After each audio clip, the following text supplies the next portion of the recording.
bahwa kami penyidik sebenarnya juga kaget, ya, tidak menduga bahwa di dalam rumah ada uang hampir 1 triliun.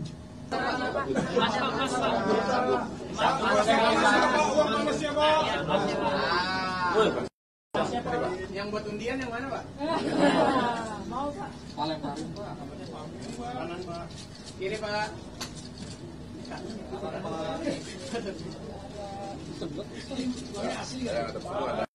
Apakah tersangka ini mengumpulkannya dari beberapa kasus?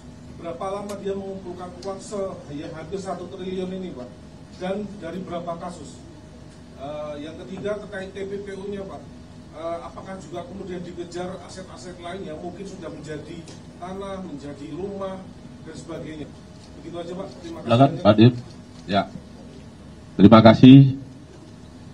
Yang pertama, ingin saya sampaikan bahwa kami penyidik sebenarnya juga kaget, ya, tidak menduga bahwa di dalam rumah ada uang hampir 1 triliun dan emas yang beratnya hampir 56 ya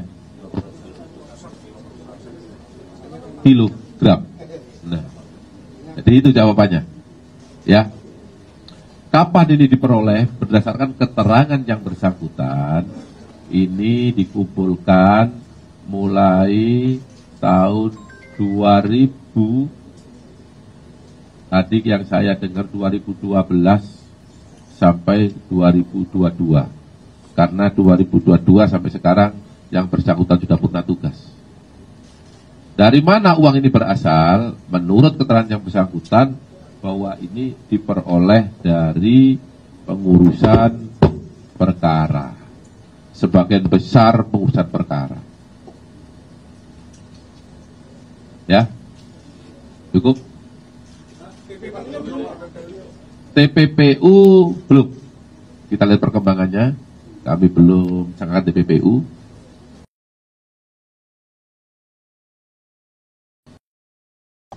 Biar berganti dia. Saya Rungkati dari Kompas TV, Pak, menyambung pertanyaan dari Mas tadi. Bapak juga bilang kan ini dikumpulnya dari tahun 2012 ya. Apakah dari Kejagung juga akan melakukan pendalaman kasus dan juga mencari gitu dari mana saja dia mendapatkan uangnya, begitu ya Pak ya.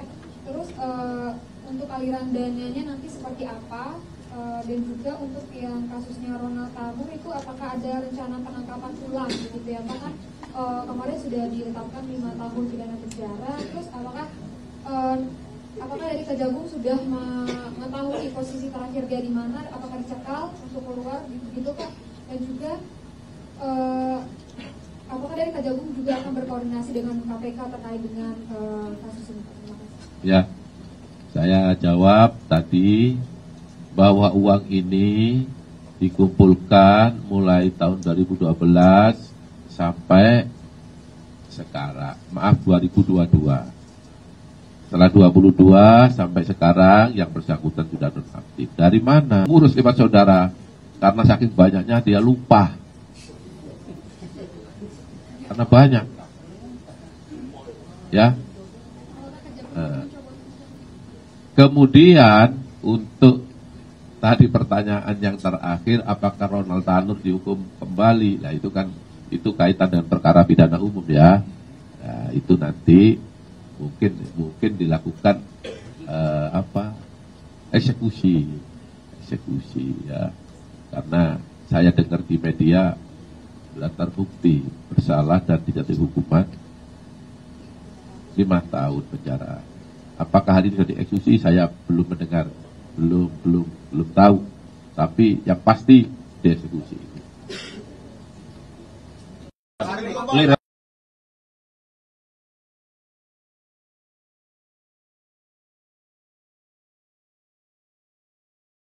Itu dilakukan.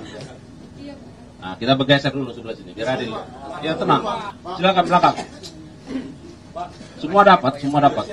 Ya, kita sabar. Terima kasih Pak, saya Arya dari Harian Kompas. Pertama, saya ingin mohon penjelasan mengenai proses penangkapannya Pak. ini di Bali, tadi Bapak menyebut Duta Meridian Bali. Nah, pertanyaan saya, ZR ini datang ke sana sebagai apa, Pak? Karena yang bersangkutan itu kan sudah pensiun 2022. Apakah yang bersangkutan memang datang sebagai undangan resmi atau mungkin sebagai stafnya seseorang, begitu Pak? Yang pertama. Dengan posisi ZR ini, Pak, apakah kemudian dengan melihat posisinya ini, apakah akan ada kemungkinan untuk menelusuri ke atas atau di atas ZR ini siapa, gitu Pak? Terima kasih, Pak. Ya, terima kasih. Jadi proses penangkapan ZR ini kita lakukan karena berdasarkan pengembangan perkara yang bersangkutan adalah sebagai orang yang mengurus atau sebagai perantara, ya. Dari sana kita lacak di mana keberadaannya. Hari Rabu kita keluarkan surat penangkapan, tetapi menurut informasi berdasarkan deteksi yang dilakukan oleh kawan-kawan di penyidikan, yang bersangkutan ada di Bali. Makanya kami ikuti, kita kejar ke Bali. Sana, dan kemudian setelah kita tangkap di salah satu hut, dibawalah yang bersangkutan ke Kejaksaan Tinggi Bali. Karena itu pada malam kita lakukan pemeriksaan dan paginya dengan pesawat jam 7 kita terbangkan ke Jakarta, kemudian dilakukan pemeriksaan di Gedung Budar, Jampicus, dan tadi sore. Pemirsa, informasi tadi sekaligus menutup jumpa kita pada hari ini. Atas nama tim redaksi yang bertugas, sampai jumpa dan salam redaksi.